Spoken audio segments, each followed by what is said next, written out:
The sound of This pen feels like a scratching dream. paper should not have been A dream so I loud. never want to wake But from. in the silence of the neither. Whitfield Estate Library, Emma The Sinclair terms are heard clear. every stroke. Sign it. Every I need a betrayal, moment to every review. lie written Take into your legal time. binding. She had come early to surprise Marcus before the National Security Gala. 20 minutes early. Just enough time to slip into his father's library, maybe steal a quiet moment before the circus of Washington elite began their political theater for the evening. Instead, she stood frozen behind the velvet curtain that separated the reading alcove from the main library floor. Her emerald gown, the one she had saved 3 months of salary to afford, suddenly felt too tight, too expensive, too hopeful. Marcus sat across from Richard Whitfield and Preston Sterling. Between them lay a contract. Emma could see it from her hidden position, could see the Whitfield Enterprises letterhead, could see the bold print of legal terminology that she herself had probably drafted in some form during her 3 years of invisible labor. But this contract was not hers. This contract had Victoria Sterling's name on it, and a dollar amount that made Emma's chest constrict: $50 million. The merger is complete, Mr. Whitfield. Preston Sterling's voice carried the smooth confidence of old money. The kind of money that never worried, never struggled, never had to prove its worth. $50 million to clear your debts. In exchange, you marry my daughter, someone with actual capital, actual bloodline. Emma waited for Marcus to refuse, waited for him to remember their 3 years together. The late nights she had spent restructuring his family's failing trade agreements. The congressional hearings where she had fed him every answer through carefully coded notes. The treaty negotiations where she had done all the intellectual heavy lifting while he smiled for cameras and took credit, waited for him to fight for her. Marcus signed without hesitation. The pen moved across the paper in one smooth, practiced motion, like he had been rehearsing, like this decision had been made long before Emma ever walked into this library. "What about Emma?" Marcus asked the question, but his voice was flat, obligated, the tone of a man checking a box on a list of inconvenient tasks. Victoria Sterling laughed. The sound was cold and sharp, like crystal shattering on marble. "Give her some money," Victoria said. 200,000. Women like her are resilient. She'll land on her feet. She was never going to fit into our world anyway. Women like her. The words landed like a physical blow. Emma's hand went to the curtain, gripping the velvet so hard her knuckles went white. Women like her, commoners. The ones who did the work while nobility took the credit. The ones who were useful until they were not. The ones whose intelligence was praised in private and dismissed in public. Emma's throat tightened, but she did not cry. She had learned long ago that tears were a luxury she could not afford. Not when you were the daughter of a high school teacher and a seamstress. Not when you had clawed your way through Yale Law on scholarship and shame. Not when you had spent 3 years building a man's empire, only to be erased in red ink. She turned to leave, quietly, carefully, before they saw her, before she shattered completely. She made it 3 steps before colliding with a solid chest. Strong hands steadied her, caught her before she stumbled backward, before she made a sound that would have given away her presence. Emma looked up into the face of a man she had never seen at any Washington function. Tall, broad-shouldered, silver streaking through dark hair that was pulled back from a face weathered by something more serious than political stress. He wore a simple dark suit, well-tailored, but deliberately understated. No flash, no designer labels screaming wealth. But there was something in the way he carried himself that suggested authority. Command, the kind of presence that did not need announcement. His eyes were steel gray, cold, assessing. The eyes of someone who saw everything and revealed nothing. "Leaving so soon, Miss Sinclair." His voice was low, controlled, dangerous in its calm. Emma's breath caught. He knew her name. How did he know her name? "Who are you?" she whispered. "Dominic Pierce." He glanced past her toward the library door, where the sound of Marcus's signature still echoed in her memory. Then back to her. A slight knowing smile crossed his lips. A disgraced intelligence officer with nothing left to lose. He paused, and in that pause, Emma felt the weight of calculation, of chess pieces moving on a board she could not yet see. "And it appears we both have reasons to make the Whitfield family regret their choices." He extended a gloved hand. "I have a proposition for you." What Emma did not know, what she could not possibly have known, in that moment of shock and rage and heartbreak, was that Dominic Pierce was not just some failed government bureaucrat nursing wounded pride. He was the man who had decided which senators rose and which ones fell, which corporations thrived and which ones crumbled under the weight of their own corruption, which international treaties survived scrutiny and which ones died in committee. For 15 years, Dominic Pierce had been the director of national intelligence, the spider at the center of the web, the quiet voice in the president's ear that turned suspicion into evidence and evidence into action. And 5 years ago, in the fall of 2019, he had been publicly fired, dragged before Congress, humiliated on national television, stripped of his title and authority and reputation, all according to plan. The disgrace had been theater. Carefully orchestrated political theater designed to make certain people comfortable, to make enemies lower their guard, to transform the most dangerous man in Washington into a harmless has-been that nobody watched anymore. But Dominic Pierce was still watching, and he had been watching Emma Sinclair for 2 years.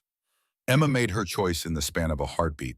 She took Dominic Pierce's gloved hand, felt the strength in his grip, and wondered if she was making a deal with the devil or finding an unlikely angel. "What kind of proposition?" she asked. "Not here."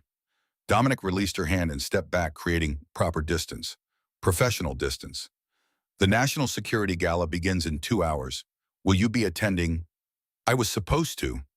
Emma's voice cracked slightly on the past tense. "As Marcus's fiancée." "Then attend as yourself." Dominic pulled a card from his jacket pocket, heavy cardstock with nothing but an address embossed in simple black lettering. "Meet me at the East Terrace, midnight. If you want to stop this, I can help.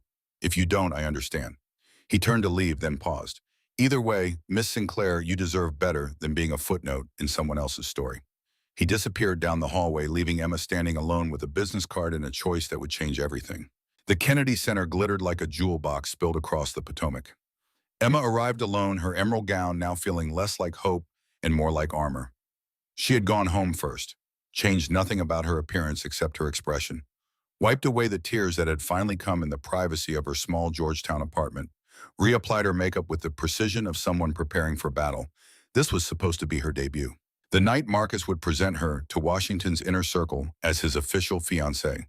The night she would finally step out of the shadows and into recognition. Instead, she walked through the grand entrance alone. The ballroom blazed with 1,000 candles reflected in crystal chandeliers.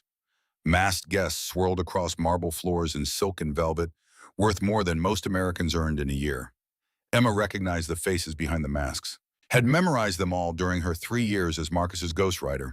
Senator Ashford, Congressman Morrison, Justice Whitmore. The entire architecture of American power gathered in one room to see and be seen, to make deals that would never appear in official records, to trade influence like currency. She had written half the speeches these people applauded, drafted the treaties they signed, negotiated the compromises they celebrated, and not one of them knew her name. Emma moved through the crowd like a ghost accepting champagne from a passing server. The crystal flute felt fragile in her hand, delicate enough to shatter, like trust, like promises, like 3 years of her life reduced to a severance payment. "Ladies and gentlemen," the master of ceremonies' voice rang out over the music, cutting through conversation like a blade. "May I present Marcus Whitfield of Whitfield Enterprises and his betrothed, Victoria Sterling of Sterling Global Holdings." The crowd parted like water. Marcus entered with Victoria on his arm, and despite everything, despite the betrayal and the rage and the grief Emma's breath still caught, Victoria wore gold, a gown so encrusted with jewels it looked like she had bathed in sunlight and emerged dripping wealth. Her tiara caught the candlelight, throwing rainbow prisms across the floor. She was beautiful in the way expensive things are beautiful, polished, perfect, cold. Marcus wore Whitfield colors, deep blue with silver trim. He looked exactly as he always had, handsome in a soft way, like a man who had never fought for anything in his life because he had never had to. They descended the grand staircase together, and Washington applauded. Emma did not move. She stood near a marble column half hidden by shadow and watched the man she had loved accept congratulations for a marriage that had erased her from existence. Marcus, well done." Senator Ashford clapped him on the shoulder with the familiarity of old political allies. "The Sterling alliance will do wonders for Whitfield's standing." Indeed, Justice Whitmore's fan fluttered with practiced elegance. "And Victoria is so accomplished. I hear she studied economics at Wharton." Studied, Emma thought bitterly, with family money and connections that guaranteed success before she ever opened a textbook. Emma had earned her Yale degree through scholarships and sleepless nights, working 3 jobs to pay for books that Whitfield money could have bought without thought. "Marcus has always had such excellent judgment," Victoria said, her voice carrying across the ballroom with the confidence of someone who had never been told no. She pressed closer to him, possessive, claiming, "He knows the value of proper breeding and connections." Proper breeding. The words landed like a slap across Emma's face. Of course there was that unfortunate situation with his previous arrangement. Justice Whitmore whispered not quietly enough, the whisper that was meant to be heard. But really, what was he thinking, the commoner with no family name? No dowry, it was never going to work. "I heard she was quite clever, though," Senator Ashford said, and Emma could hear the dismissal already forming in his tone.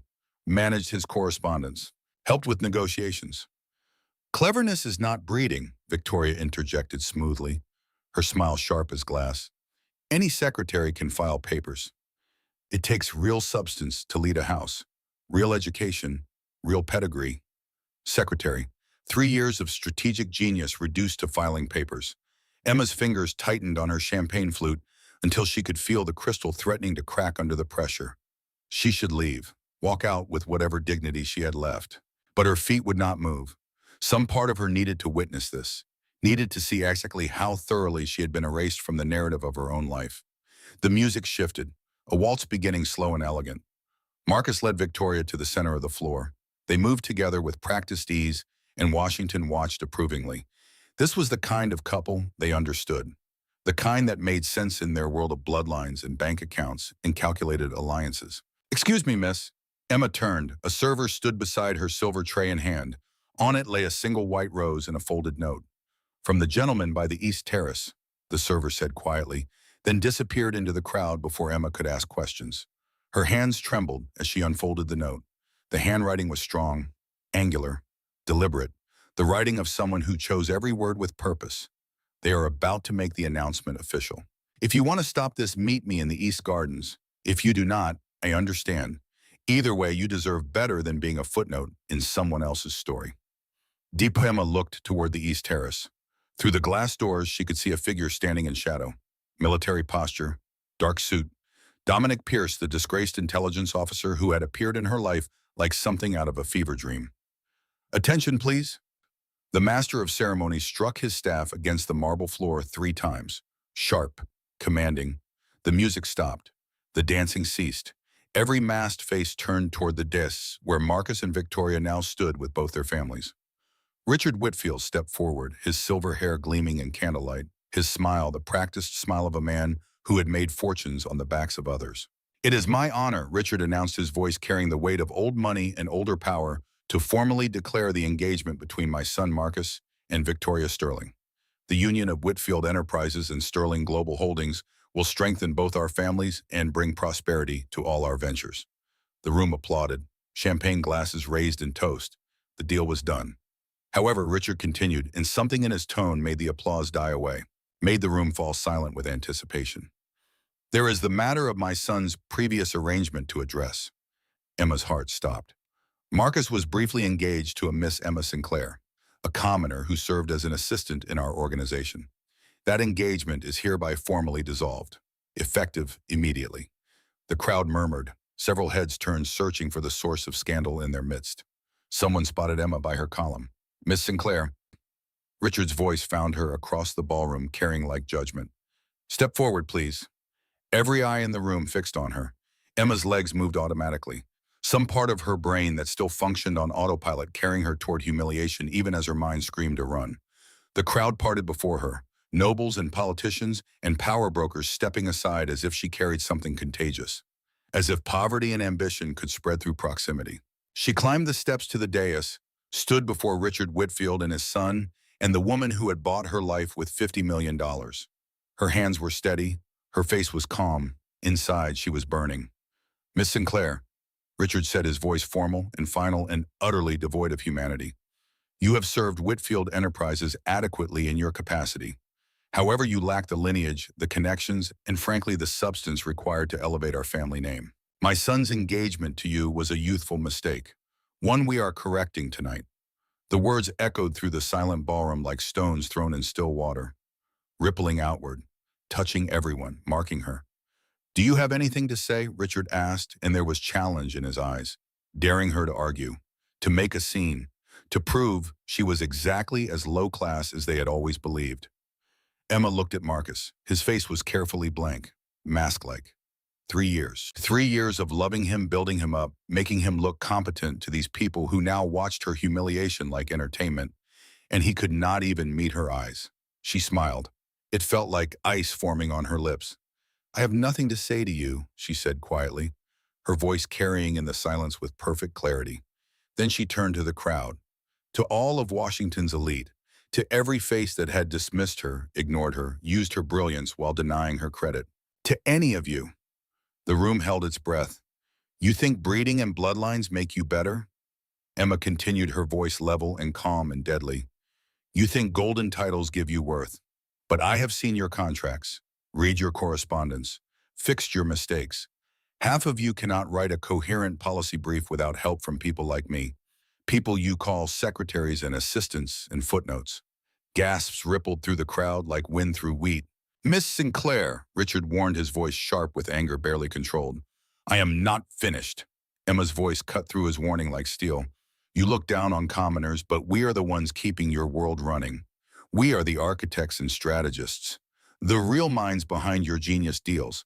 We write your speeches and negotiate your treaties and make you look intelligent to a public that would see through you in seconds if we were not there to prop you up." She turned to Marcus, finally met his eyes. "And you specifically, you are the worst of them all because you knew my value. You used it. You built your entire career on my work. And then you sold me the moment someone offered you a better price." Marcus's face flushed red behind his mask. "You are being dramatic. This is business." "No," Emma said softly. "This is cowardice." She pulled the promise ring from her finger. Not the engagement ring, she had already thrown that in the Potomac on her way here, but the smaller ring from their first anniversary. The one Marcus had given her with tears in his eyes, swearing she was the only person who truly understood him. Emma dropped it on the marble floor. It bounced once, twice, the sound clear and final in the silent ballroom. Then she walked away. The crowd parted faster this time, politicians practically jumping out of her path. She heard the whispers starting, the scandalized murmurs, the delicious shock of someone from the bottom tier daring to speak truth to power. She did not care. Her face stayed composed, her back straight, but inside she was screaming.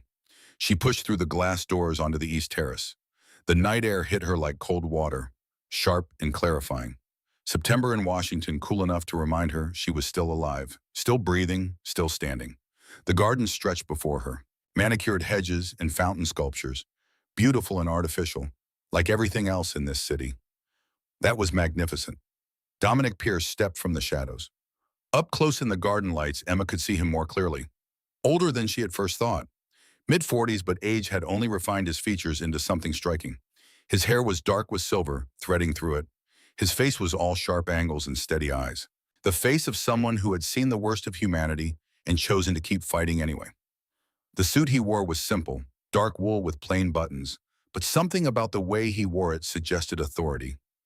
Command, the bearing of a military officer who had earned respect through competence rather than birthright. "I just destroyed my reputation in front of the entire Washington establishment," Emma said, and now that no one else could hear, her voice shook, trembled with adrenaline and fear, and the terrible realization of what she had just done. "You spoke truth to power," Dominic said, moving closer. His voice was quiet, steady, an anchor in the storm. "That is rare, and far more valuable than reputation. Easy for you to say. You are not the one they will be gossiping about tomorrow." "Am I not?" His smile was slight, knowing. "I am the disgraced intelligence officer who was stripped of his position for refusing to execute political enemies without evidence. I have been the subject of Washington gossip for 5 years. I can assure you Miss Sinclair's scandal is survivable. Compromise is not." Emma studied him in the moonlight, trying to read the angles of his face, the calculation in his eyes. "Why were you really stripped of your position?" she asked. "Because I told the president that assassinating senators based on suspicion rather than evidence would make him a tyrant." Dominic's tone stayed neutral, matter-of-fact, like he was discussing the weather rather than treason. He disagreed, publicly, loudly, in front of the entire National Security Council. Emma's breath caught. She remembered the scandal 5 years ago, the high-ranking intelligence officer dressed down by the president himself, stripped of title and position and security clearance. Washington had talked about nothing else for months. You are the Iron Shadow, she whispered. Was, Dominic corrected gently. Now I am just a man with an estate in Virginia, some land, and a reputation that makes politicians nervous. Then why are you here at a gala full of those same politicians? Because the president sends me an invitation every year.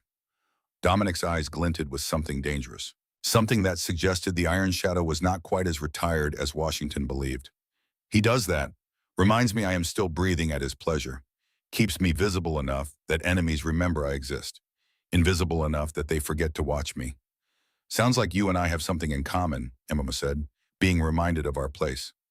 The difference, Dominic said quietly, stepping closer, is that I stopped accepting the place they assigned me. The question is, will you? Emma looked back through the glass doors. Inside, the gala had resumed. Marcus and Victoria were dancing again, the scandal of Emma's outburst already fading into entertainment. By tomorrow, it would be a funny story. The commoner who thought she belonged, the secretary who forgot her station. By next week, she would be forgotten entirely.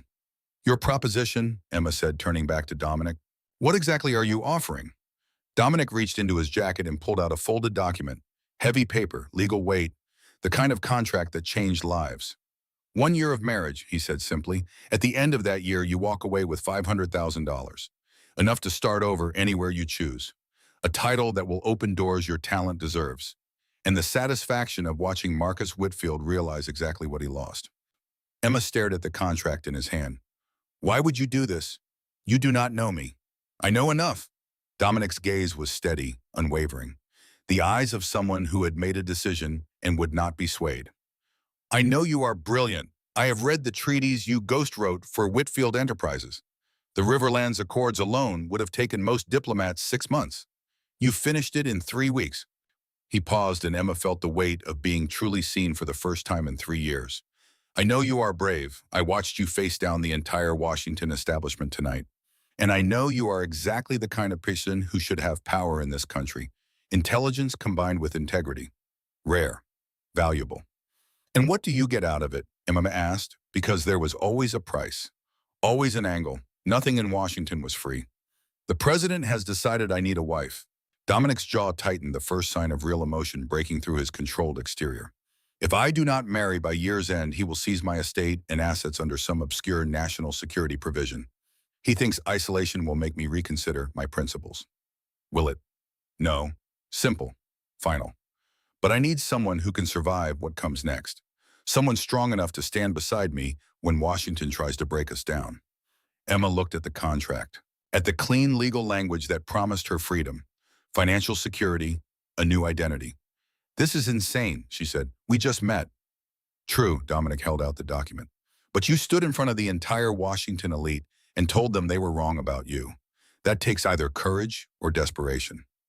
He met her eyes, and in that gaze, Emma saw recognition, understanding, the kinship of two people who had been used and discarded by the same system. Which is it? He asked. Both, Emma admitted. She took the contract. It was surprisingly simple. 1 year of marriage. At the end, she would receive $500,000. She would retain the title of Mrs. Pierce for life. She would have full access to Dominic's resources during their union. No mention of love. No promises of romance. Just a clean business transaction between two people who needed each other for survival. This is generous, she said, slowly reading through the clauses with the trained eye of someone who had drafted hundreds of contracts. It is fair. Dominic produced a pen from his pocket. Heavy, expensive. The kind of pen that signed documents that mattered. I am not buying you, Miss Sinclair. I am offering you an alliance. You help me keep my estate. I help you reclaim your dignity. We both win. Emma's hand hovered over the signature line. One signature, one decision. One choice that would change the trajectory of her entire life. And if I sign this, what happens next? She asked. We make an entrance, Dominic said, and now there was something almost like warmth in his voice. We go back into that ballroom, and I introduce you as my wife. Then we watch Marcus Whitfield choke on his champagne. Despite everything, Emma laughed. It felt sharp and bitter, but real. The first genuine emotion she had allowed herself since discovering Marcus's betrayal. You really do not like these people, do you? She asked. I despise them, Dominic said simply. They are parasites wearing designer suits. But I understand them, and I know how to beat them at their own game. Emma looked at the contract again. $500,000, a title that would let her travel anywhere, work anywhere, be taken seriously anywhere. It was more than she had ever hoped to have, more than a girl from a seamstress and a teacher had any right to dream. And the look on Marcus's face when she walked back in married to someone else, that was worth more than gold. She signed her name, Emma Sinclair, clear and bold across the signature line. Dominic witnessed it, his signature strong and sure beneath hers. Then he folded the document and tucked it back into his jacket. "Welcome to the Pierce family, Mrs. Pierce," he said, and the title hit her like lightning. Mrs. Pierce, Emma Sinclair Pierce, daughter of a seamstress and a teacher, now the wife of one of the most dangerous men in Washington. "This does not feel real," she whispered. "It will." Dominic offered his arm. "Shall we make our announcement?" They walked back into the Kennedy Center together. The gala was in full swing, politicians dancing and drinking the scandal of earlier already forgotten in favor of newer gossip and fresher intrigue. Emma spotted Marcus at the center of a group of admirers, Victoria at his side. Both of them laughing at something Senator Ashford said. They looked happy, victorious, like people who had won. The master of ceremonies saw Dominic first. His eyes widened, recognition and shock warring across his professional features. He struck his staff against the floor once, twice, trying to get attention over the music. The band played on, conversation continued. He struck harder.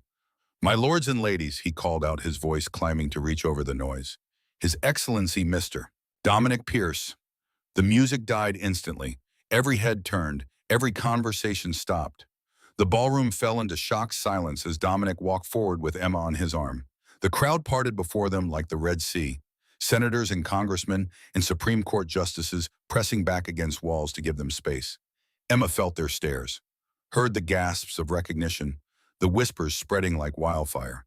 The disgraced intelligence officer had returned, and he was not alone. They climbed the dais where Marcus and Victoria stood frozen, champagne glasses halfway to lips, victory smiles turning to ash. "Mr. Pierce," Richard Whitfield said carefully, his political instincts forcing him to maintain composure, even as calculation flickered behind his eyes. "We were not expecting you." "I was invited," Dominic said mildly, his voice carrying in the silence, "by the president himself. He does enjoy reminding me of my place." "Yes, well." Richard's eyes flicked to Emma, and she saw the moment he recognized her, saw the shock, the confusion, the beginning of understanding that something had shifted in the careful balance of power he thought he controlled. "I see you brought a guest." "Not a guest," Dominic said, and his hand tightened slightly on Emma's arm. "Not possessive, supportive, the touch of a partner rather than an owner. My wife, Mrs. Emma Sinclair Pierce." The ballroom erupted. Nobles gasped. Politicians choked on champagne. Several women's fans snapped open to hide shocked expressions. Emma heard someone say impossible, and someone else laugh with the sharp edge of hysteria. Marcus's champagne glass slipped from his fingers and shattered on the marble.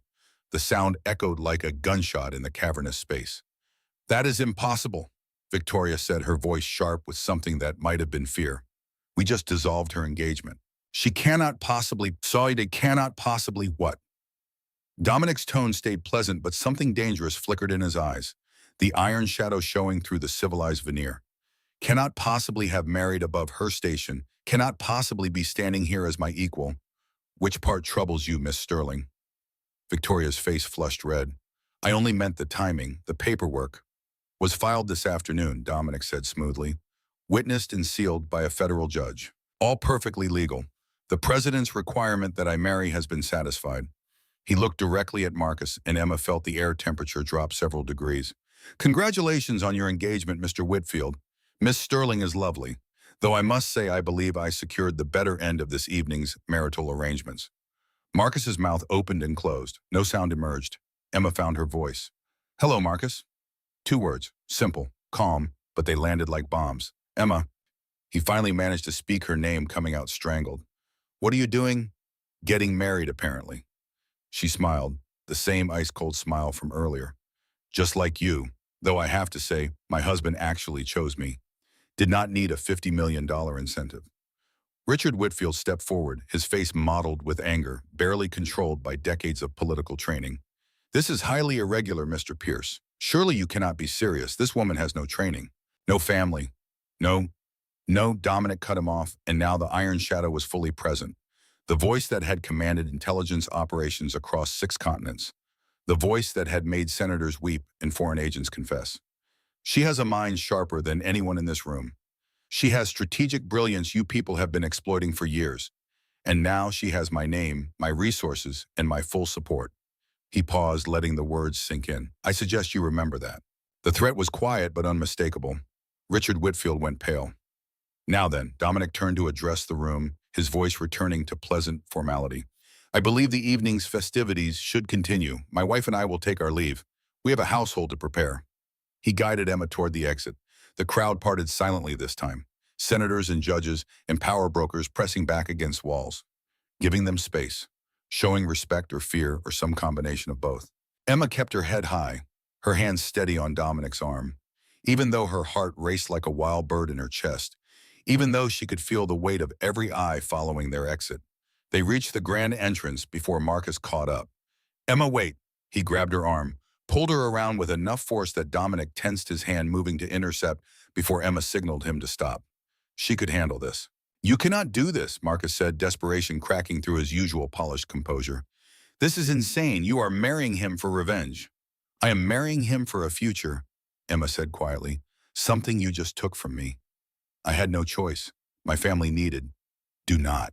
She yanked her arm free from his grip. Do not pretend this was sacrifice. You signed me away for money. You did not even hesitate. Emma, please. You traded me like property, Marcus. Like a stock you were ready to sell. And now you are surprised that someone else saw my value? That someone else wanted me for more than what I could do for them in the shadows. She stepped back, creating distance, reclaiming space. I hope Victoria's money makes you happy, because you will need it when you realize she cannot think her way out of a simple negotiation. When your empire starts crumbling without me there to hold it together. Emma turned and walked away. Dominic fell into step beside her, his presence solid and steady. Marcus did not follow. The car waiting outside was understated. Black sedan with tinted windows. Government issue, Emma realized, or designed to look like it. The driver touched his cap in greeting, his expression carefully neutral, professional, the face of someone who had seen too much to be surprised by anything. Pierce Estates, sir, he asked. Yes, Thomas. Dominic handed Emma into the back seat before following. The door closed, sealing them into leather-scented darkness. The car pulled away from the Kennedy Center, away from the lights and the scandal and the life Emma had built on quicksand. She watched through the window as Washington disappeared behind them, the monuments glowing white in the distance, the Potomac reflecting city lights like scattered stars. That was either the bravest or stupidest thing I have ever done, she said finally, her voice barely above a whisper. Often the same thing, Dominic replied. He was watching her with those steady, assessing eyes. How are you feeling? Terrified, Emma admitted. The adrenaline was fading now, leaving behind exhaustion and the terrible clarity of consequence. I just married a stranger. I have no idea what happens next. Next, you meet the household staff. They are loyal, disciplined, and utterly discreet. Dominic's voice was calm, practical. The voice of someone who had managed crises far worse than an impulsive marriage. Then you sleep in a real bed. Tomorrow we discuss how to manage Washington's response to tonight's theater. He paused. And somewhere in there, we figure out how to live in the same house for a year without killing each other. Despite everything, Emma laughed. It came out raw and genuine. The laugh of someone who had jumped off a cliff and was only now realizing they might actually have a parachute. You are very practical, she said. I was a soldier before I was a spy master, Dominic said. Practicality kept me alive. Emotion got people killed. They rode in silence for a while, the city giving way to Virginia countryside, rolling hills dark under September stars. Emma leaned against the window, exhaustion finally catching up to her. She could feel Dominic's presence beside her. Solid, real. A stranger she had bound herself to for 1 year. Dominic, she said quietly. Yes. Thank you for tonight, for the offer, for seeing something in me worth defending. I did not defend you, Dominic said, and there was something almost gentle in his voice. You defended yourself. I just gave you a platform. He looked at her seriously in the darkness. But you are welcome. And Emma, they were wrong about you. All of them. You have more substance than that entire ballroom combined. Emma's throat tightened. She turned back to the window before he could see the tears finally forming. The ones she had held back through betrayal and humiliation and rage. The ones that came now in the safety of darkness and leather seats, in the presence of someone who had seen her value without needing proof. The car rolled on through the night, carrying her toward a life she could not possibly have imagined that morning. She was married. She was Mrs. Emma Sinclair Pierce. She was free.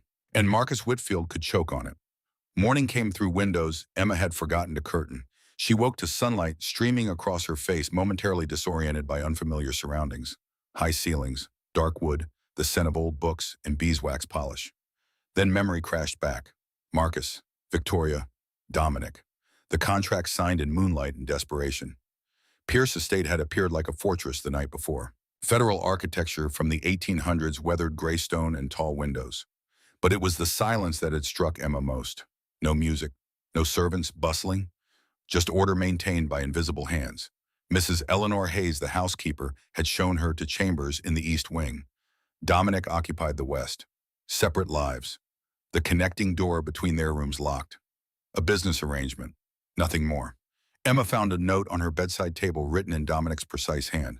Breakfast at 7 if you are interested. Private kitchen, ground floor, west wing. Follow the scent of coffee. D.P. She checked the clock. 6:45. The house was easier to navigate in daylight. She followed corridors lined with portraits of stern-faced Pierce ancestors, descended the grand staircase, and let her nose guide her west. The scent of coffee led her to a door tucked behind the formal dining room. She pushed it open and stopped. Dominic stood at a commercial-grade stove cooking. He wore shirt sleeves despite the early hour, his dark hair pulled back completely at ease in this space that was clearly his sanctuary. "You cook," Emma said. He glanced over his shoulder. "I survived 30 years in military and intelligence operations. Field kitchens taught me more than most culinary schools." He gestured to a small table near windows overlooking herb gardens. "Sit, this is almost ready." Within minutes, he had plated eggs, toast, and rosemary potatoes. Simple food prepared with precision. "The staff does not come here," he explained, sitting across from her. "This is mine. I use it when I need to think." Emma tasted the eggs. "Perfect. Tell me about your family. Mrs. Hayes mentioned you have been estranged 30 years. Dominic's fork paused. He set it down with deliberate care. 30 years, since I refused to help them destroy 3 innocent families for profit. He told her then about his father's plot to frame senators for treason, about exposing the conspiracy to the previous president, about testifying against his own family and being disowned for choosing justice over loyalty. "Richard Whitfield is my cousin," he finished, "which is how I knew about you 2 years before we met. Family networks talk even when pretending certain members do not exist." Emma reached across the table, covered his hand with hers. "I am sorry, but do not be." His fingers curled around hers. "That decision cost me family. But it saved innocence. That matters more." They sat like that, hands linked, 2 damaged people finding unexpected comfort in shared understanding. It was not romance, but it was connection, real and raw and honest. "I need to show you something," Dominic said after breakfast the next morning. He led Emma through the west wing to a door she had not noticed before. Beyond his bedroom, beyond the ordinary. He pushed it open. The room stole her breath. Wall-to-wall maps covered in pins and thread, filing cabinets labeled with political families, intelligence reports marked classified, a central table buried under evidence of corruption spanning decades. This was not a study. This was an operations center. "Welcome to the heart of my work," Dominic said quietly.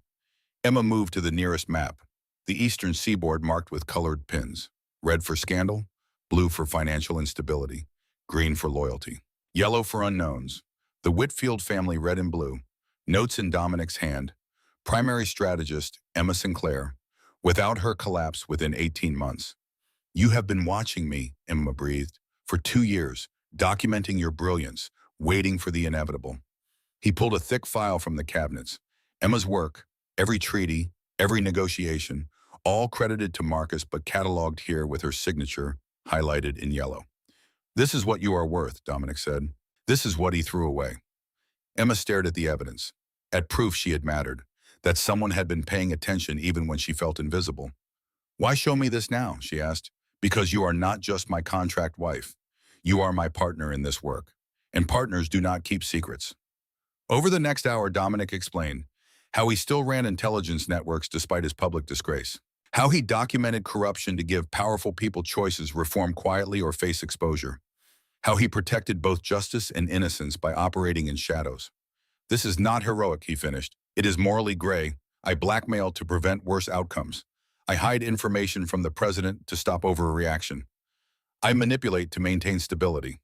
He looked at her seriously. If you want the annulment, I understand. You will still get your settlement.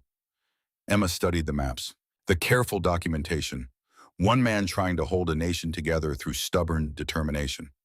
I am not leaving, she said. I want to help. Then we are partners. Dominic extended his hand. Equals in this. Emma shook it. Partners. The training began immediately. Dominic taught Emma his filing system, how to read intelligence reports, how to connect disparate threads into coherent narratives of corruption. She was brilliant at it, seeing patterns he had missed, drawing conclusions that made him reassess cases he thought closed. You are a natural strategist, he said one afternoon, as she connected 3 separate corruption schemes into one coordinated conspiracy. I had good practice, Emma replied.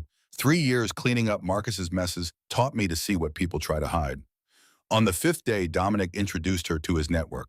The first operative arrived at 10 a.m., codename Cardinal, a Senate staffer who provided intelligence on legislative corruption. Mrs. Pierce, Cardinal nodded respectfully. Dominic speaks highly of your analytical skills. Emma spent an hour debriefing Cardinal on suspicious spending patterns in the Armed Services Committee. By the end, she had identified 2 senators likely taking kickbacks from defense contractors. Impressive, Cardinal said as he left. We need more minds like yours. The second operative, Sparrow, came at 2 p.m., a junior attorney in the Justice Department. I have information on Sterling Global Holdings, Sparrow said, spreading documents across the war room table. Victoria Sterling is expanding beyond money laundering. They are moving into pharmaceutical trafficking, opioids from overseas distributed through legitimate medical supply chains. Emma leaned forward, studying shipping manifests and bank transfers. This is not just trafficking, she said slowly. This is a complete parallel supply chain. The coordination required means political protection at high levels. She pulled 3 documents, laid them side by side.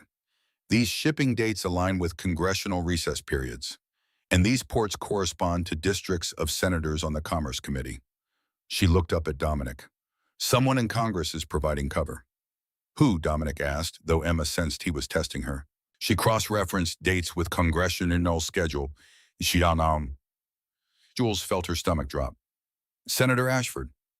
Dominic's expression did not change, but something flickered in his eyes. Disappointment. I gave him a choice 3 years ago, he said quietly. Stop embezzling from education funds or face prosecution. He chose to stop. I thought I had saved him.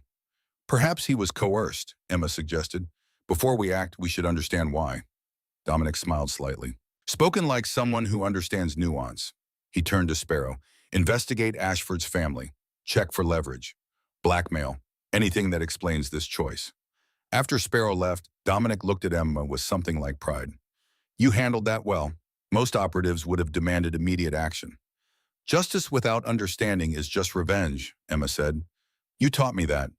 The invitation arrived by courier. Heavy cardstock. White House seal. President Thornton requests your presence at the National Leadership Summit. November 15th, 2024. Black tie. Emma held it, understanding immediately. He knows we are working together, she said. Dominic nodded. I briefed him last week, told him I had recruited you as partner. He was impressed by your sterling analysis. And the summit. He is creating a position, special counsel for government integrity, giving it legal authority to investigate corruption, making it public so Congress cannot quietly eliminate it. Dominic paused. He wants to elevate both of us, make us the official face of anti-corruption enforcement. Emma felt excitement and fear warring in her chest. That makes us targets. Yes, every corrupt politician we have files on will know exactly who to blame. He met her eyes. If you want to stay in the shadows, I will tell Thornton you prefer background work.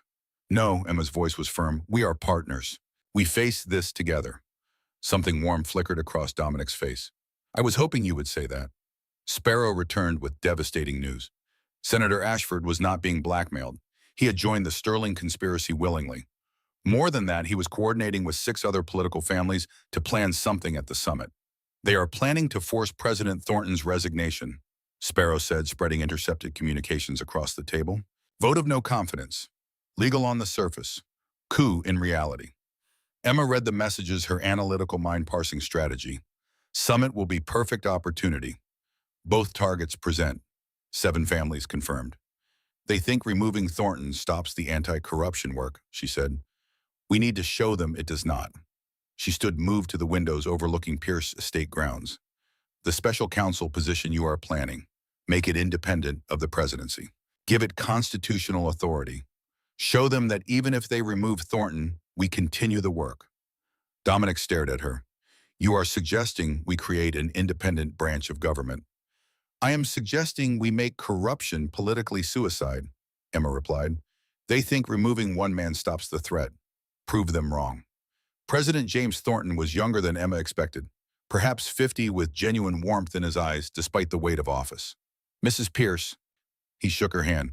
Dominic tells me you have a strategic mind that sees what others miss. Emma and Dominic briefed him on the conspiracy. 7 families, 70 senators, 200 representatives, all coordinated to force resignation or impeachment. How do I fight this without tearing the country apart? Thornton asked. Emma explained her strategy. Create the special counsel position as independent authority. Elevate people to conspirators' fear. Make it clear that removing the president solves nothing. You are talking about a 4th branch of government, Thornton said slowly.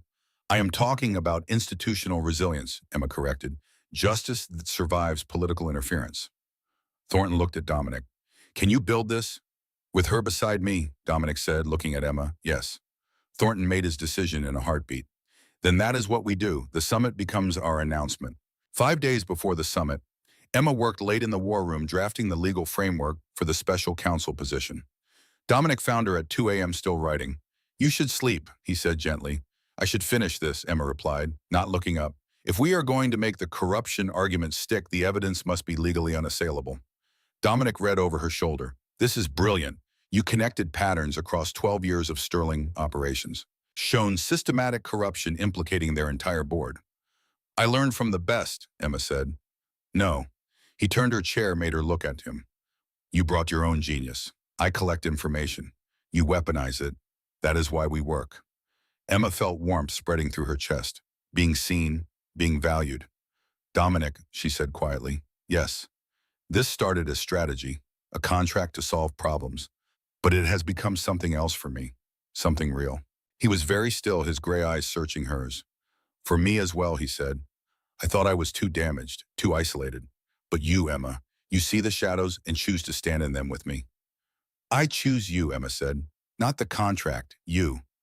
He kissed her then, tender and real and full of everything they had been too careful to say.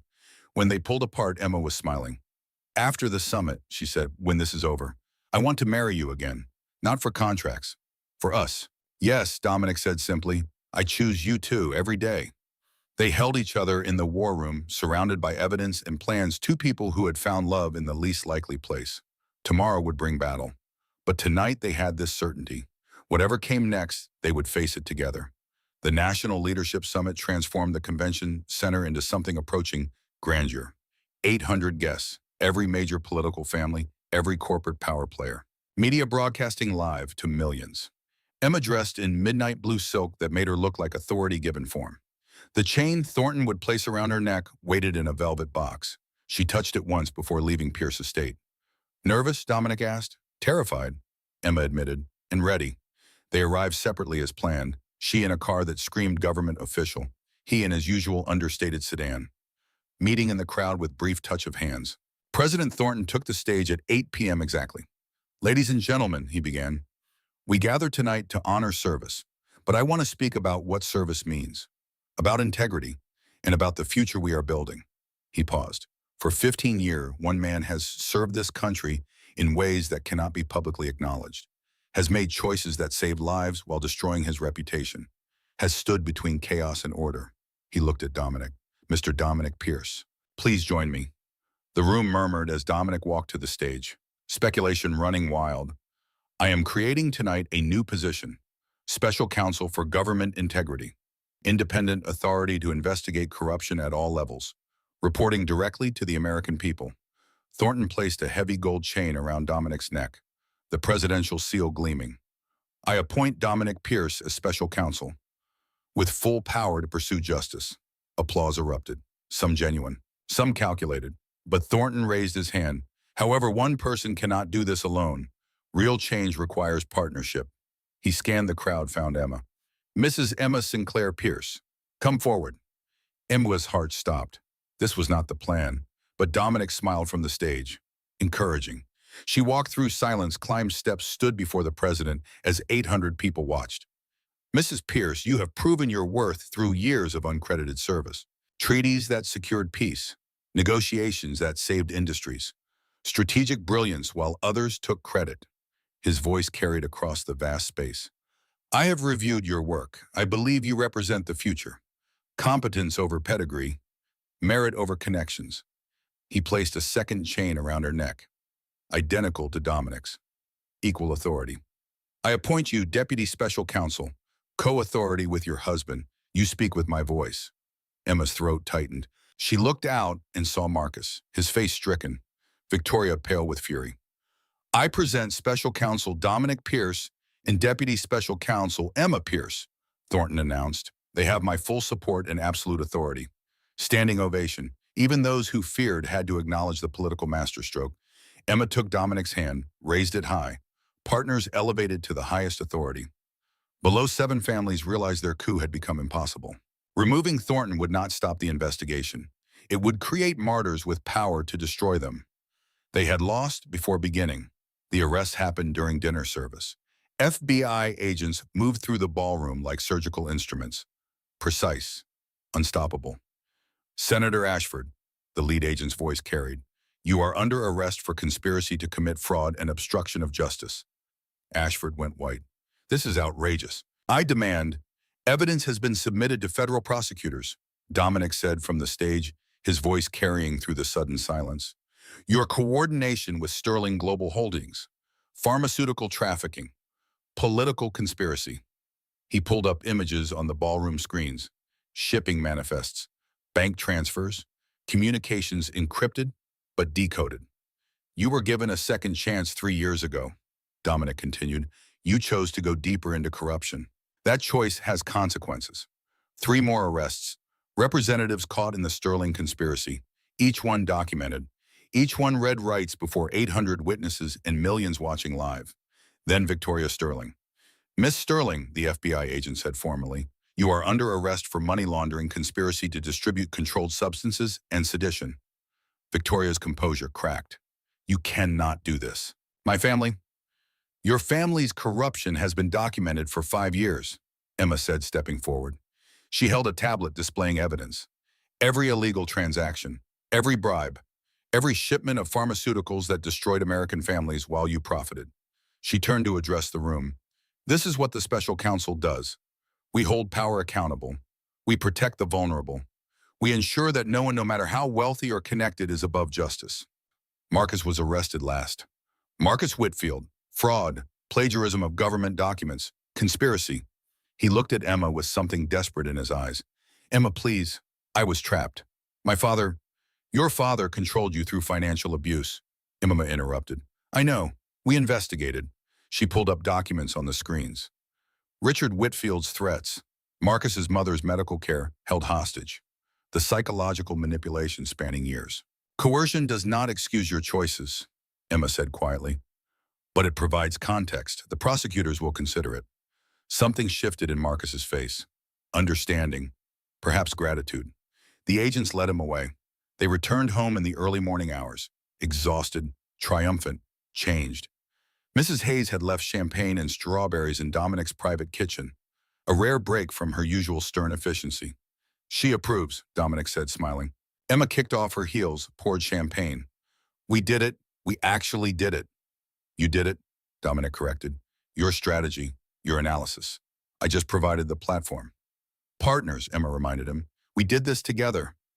They touched glasses, drank, let the adrenaline finally drain away. I meant what I said, Emma said after a long silence.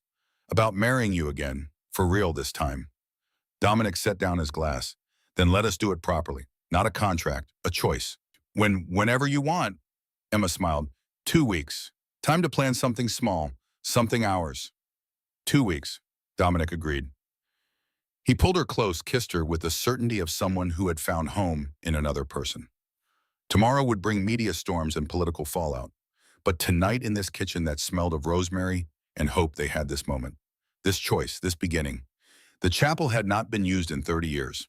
Mrs. Hayes spent a week cleaning it, polishing wood, hanging simple white flowers, creating beauty from abandonment. 50 guests attended. President Thornton, the loyal operatives from Dominic's network, a few honest politicians who had survived Washington's corruption. Emma's parents flew in from Connecticut. Her mother cried through the entire ceremony. Her father, the high school teacher who had instilled in Emma the value of education, looked at Dominic with the assessing gaze of a man determining whether someone was worthy of his daughter. "You see her," he said to Dominic before the ceremony. "Really see her. That is all I ever wanted for her." "She is the most remarkable person I have ever met," Dominic replied simply. "I will spend my life trying to be worthy of that." Emma walked down the aisle in simple cream silk. No veil, no artifice, just herself. Dominic waited at the altar in morning dress, his silver-streaked hair catching sunlight through stained glass. The minister was brief. They had written their own vows. "Emma," Dominic began, his voice steady despite the emotion in his eyes, "you appeared in my life when I had given up on connection, on partnership, on anything beyond duty. You reminded me that intelligence without compassion is cold, that power without purpose is empty, that fighting alone is sustainable, but fighting together is transcendent." He took her hands. "I choose you, not because I need you to keep my estate, but because you make me want to be better, to do better, to build something that outlasts us both." Emma's eyes shone with tears she did not try to hide. "Dominic," she said, "3 months ago I was invisible, a ghost writing someone else's story. You saw me when I was nothing. You valued me when I had nothing to offer but myself. You gave me not just opportunity but partnership, not just respect but love." She squeezed his hands. "I choose you every day, in shadows and light, in victory and failure, for as long as we both shall live." They exchanged rings, simple gold bands replacing the contract. "I pronounce you husband and wife," the minister said. Dominic kissed Emma like he was breathing for the first time. The small crowd erupted in applause. Mrs. Hayes cried into her handkerchief. The honeymoon was 5 days in a private estate in the mountains. No staff, no schedule, just Emma and Dominic learning to be married people instead of strategic partners. The first morning, Dominic cooked breakfast while Emma read Wollstonecraft in front of the fireplace. "Listen to this," she said. "I do not wish women to have power over men, but over themselves." "You have both now," Dominic observed, bringing her coffee. "We have both," Emma corrected. "Power is only meaningful when shared." They spent afternoons hiking mountain trails, evenings cooking together in the estate's rustic kitchen, nights learning each other in ways that had nothing to do with intelligence or strategy. On the third night, Emma curled against Dominic's chest, firelight casting shadows across the bedroom. "I am happy," she said, almost surprised by the admission. "I did not think I would be, after everything with Marcus, but I am." "So am I," Dominic said, his fingers tracing patterns on her shoulder. "For 30 years, I thought happiness was sacrifice I made for duty. You proved me wrong." "We proved each other wrong," Emma said, "about what is possible when two broken people choose to build something together." They fell asleep, wrapped in each other, the future spreading before them, like the Virginia mountains, vast and challenging and beautiful. The special counsel office opened in a building near the Capitol. Sparrow became their deputy director. Cardinal headed congressional liaison. They hired analysts from Justice Department and State Department, built a team of 20 committed to the mission. Emma discovered she was pregnant in early January. She told Dominic in their war room at Pierce Estate, surrounded by the maps and files that had brought them together.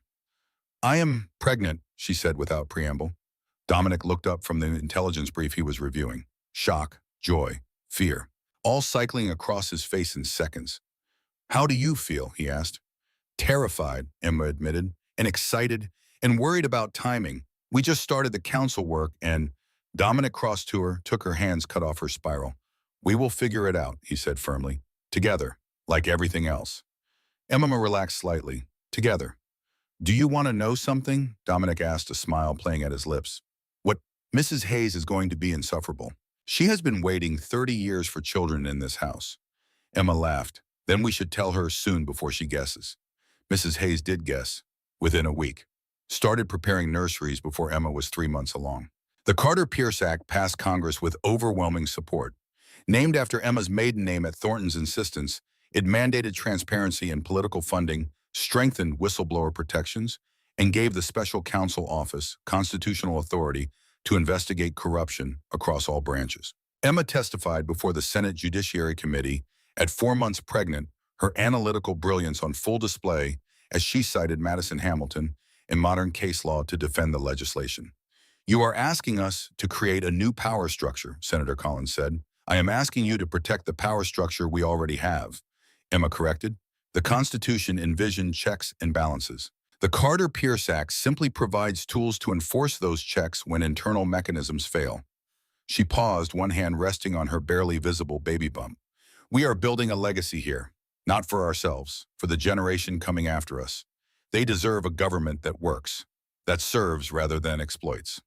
The act passed 89-11. President Thornton signed it in a Rose Garden ceremony, Emma and Dominic standing beside him. "This represents the future," Thornton said. "Merit over money, competence over connections, justice for all." Marcus Whitfield requested a meeting through his attorney. Emma agreed, curious despite herself. They met at a neutral location, a government office. Sparrow sat in as witness. Marcus looked different, thinner, humbler. The polish of wealth stripped away by 6 months of house arrest and community service. "Thank you for seeing me," he said quietly. "What do you want, Marcus?" "To apologize. Properly. Not the public statement my attorney drafted, but real contrition." He met her eyes for the first time. "You were right about everything. I was a coward. I let my father control me through fear. I used your brilliance without acknowledging it. I threw you away when someone offered me money." "I know," Emma said simply. "I am working now with a nonprofit that helps domestic violence victims escape financial control. Because that is what my father did to me. What I did to you, financial abuse disguised as family obligation." He paused. "I cannot undo what I did, but I can help others escape what we both experienced. Powerlessness." Emma studied him, looking for manipulation, finding only exhaustion and genuine remorse. "Do not thank me," she said. "Thank yourself for finally choosing to change. Earn redemption through action, not words." "I will," Marcus said. "I promise." As he left, Emma felt something release. Not forgiveness exactly, but closure. The ability to move forward without the weight of hatred. Isabel Marie Pierce was born at 3:47 a.m., 8 pounds 2 ounces. Dark hair like her father. Blue eyes that would eventually turn gray. Dominic held her with the careful reverence of someone who had never expected this joy. "She is perfect," he whispered. Emma, exhausted and radiant, smiled from the hospital bed. "She is ours." Mrs. Hayes arrived at the hospital within the hour, took one look at Isabel and burst into tears. 30 years, she said. 30 years this house has been silent. Now there is life." Emma returned to work part-time when Isabel was 3 months old. The special counsel office had prosecuted 89 corruption cases, recovered $4.2 billion, reformed political funding across 12 states. But the work was far from over. On a cold December evening, Emma and Dominic sat in the war room, Isabel asleep in a bassinet nearby. "New case," Dominic said, sliding a file across the table. "Interior Department, illegal land sales, billions in environmental damage." Emma opened it, her analytical mind already connecting threads. "This links back to Sterling Holdings," she said after 10 minutes. "Victoria's family is still operating through shell companies." "Her trial is scheduled for March," Dominic said. "This evidence ensures conviction." Emma looked at their daughter sleeping peacefully. "We are building this for her," she said quietly. "A government that works, that she can trust." "We are building it together," Dominic corrected. "Partners, always." Victoria Sterling was convicted on all counts. 25 years federal prison. Marcus completed his community service, was offered the executive director position at the domestic violence nonprofit he had been volunteering with. He called Emma to tell her. "I wanted you to know," he said, "that the second chance you gave me mattered. We helped 200 families escape financial abuse this year." "Good," Emma said. "Keep helping. That is how you repay the debt." Senator Ashford was convicted, sentenced to 15 years. His family, protected by Emma's insistence on thorough investigation, received counseling and support services. The 7 political families that had attempted the coup lost everything. Wealth, power, influence. The Carter-Pierce Act worked exactly as designed. Emma discovered she was pregnant again. "How do you feel?" Dominic asked the same question as before. "Ready," Emma said. "We did this once. We can do it again." Theodore James Pierce was born in late September 2027, 6 weeks early but healthy. Blue eyes, Shock of dark hair. Isabel, now 2 years old, looked at her baby brother with the solemn assessment of a future judge. Baby, she declared. Yes, sweetheart, Emma said, laughing. This is Theodore, your brother. The Sunday afternoon sun poured through Pierce estate windows, turning dust motes into floating gold. Emma stood in the kitchen doorway watching Dominic make lunch while Isabel helped by arranging vegetables into elaborate patterns on the counter. Daddy, this one is a bunny, Isabel announced, holding up a carrot with green tops. That is an excellent bunny, Dominic said seriously. Very artistic. Theodore, 6 months old, sat in his high chair, making sounds that might eventually become words. Emma felt her throat tighten with emotion. This ordinary Sunday. This was what she had been fighting for without knowing it. Come here, you, Dominic said, noticing her in the doorway. He pulled her into an embrace while still managing to stir pasta with one hand. What are you thinking? That 3 years ago I was invisible, Emma said, and now I am here. With you, with them, with work that matters. You were never invisible, Dominic corrected. They just refused to see you. There is a difference. Later that afternoon, while Isabel napped and Theodore played on a blanket, Marcus arrived for his quarterly visit. It had become tradition. Every 3 months, Marcus came to report on the nonprofit's progress, to maintain accountability, to remember what second chances cost. We helped 83 families this quarter, he said, sitting in the Pierce Estate Library. 32 obtained restraining orders against financially abusive partners. 51 secured independent bank accounts. 15 fled to safe housing. Good work, Emma said. I brought Isabel a gift, Marcus added, pulling out a children's book. About strong women who changed history. Wollstonecraft, Stanton, Angelou. Emma took it, studied the illustrations. She will love it. Thank you. As Marcus prepared to leave, he paused. I know I say this every time, but Emma, thank you for showing me that redemption is possible through action. That cowardice can be overcome. That, Marcus, Emma interrupted gently. You do not need to thank me anymore. Just keep doing the work. That is enough. He nodded, understanding. After he left, Dominic found Emma in the library. How do you feel after those visits? He asked. Peaceful, Emma said. He is becoming the person he should have been, and I am glad I could help that happen. But he is not part of my story anymore. Not really. Good, Dominic said. He pulled her close. Because your story is here. With me. With our children. With the work we are building. That evening, after the children were asleep, Emma and Dominic sat on the porch swing overlooking Pierce Estate grounds. The garden where Emma had first signed the contract was now a playground. Swings and sandbox replacing formal hedges. The war room still operated upstairs. 20 analysts working on cases that would reform government for generations. Any regrets? Dominic asked the same question he always asked on their anniversary. Only that I did not meet you sooner. Emma said the same answer she always gave. We met exactly when we needed to, Dominic replied. Two damaged people building something whole. Emma rested her head on his shoulder, watched stars appear above Virginia countryside.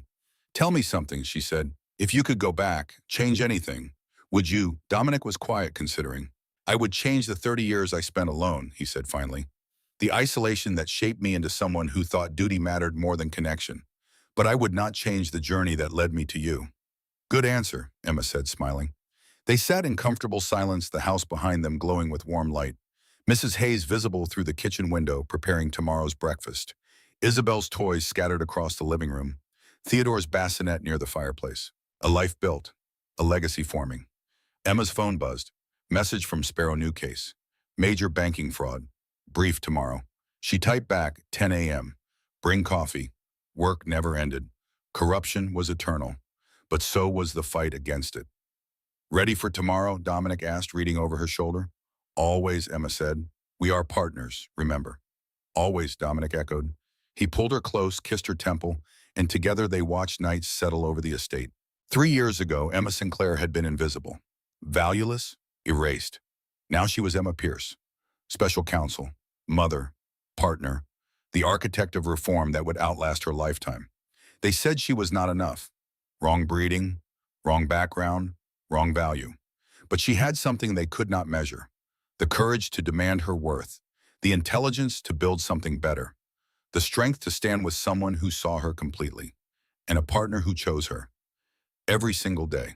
Inside the house, Isabel stirred in her sleep. Theodore made soft baby sounds. Mrs. Hayes hummed while cleaning. The work continued. The fight persisted. But they faced it together. Partners, equals, family. And that Emma thought as Dominic's arms tightened around her was the only legacy that truly mattered.